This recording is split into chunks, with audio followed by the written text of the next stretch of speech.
సారంగపాణి జాతకం movie average. అసలు సినిమాలో మ్యాటర్ లేదనిపిస్తుంది ఒకసారి చూడడమే ఎక్కువ.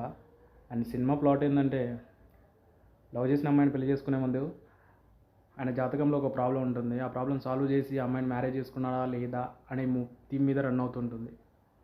కోర్టు సినిమా తర్వాత రిలీజ్ అవుతున్న సెకండ్ సినిమా కాబట్టి ఎక్స్పెక్టేషన్స్ గట్టిగానే ఉన్నాయి. స్టోరీ సెలెక్షన్ గట్టిగా ఉంటుంది అనుకున్నాను. కాకపోతే ఆయన డైరెక్టర్ నమ్మి స్టోరీని పట్టించుకోలేదేమో అనిపించింది. ఆ డైరెక్టర్ కూడా మంచివాడే, ఇంతకుముందు చేసిన సినిమాలు కూడా చాలా బాగున్నాయి. అందువల్ల ఆయన స్టోరీని అంతగా చూడలేదేమో అనిపించింది.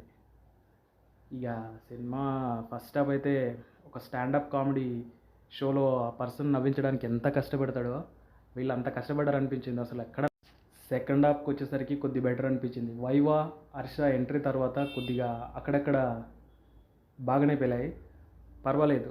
కొద్దిగా అక్కడి నుంచి సినిమా చూడాలనిపించింది. సెకండ్ హాఫ్ ఒకటి కొద్దిగా రక్షించిందని చెప్పొచ్చు, పారిపోకుండా ఉండడానికి. ఇక మిగతా యాక్టర్స్ని అంతగా వాడుకోలేదు అనిపించింది వాళ్ళ కామెడీ.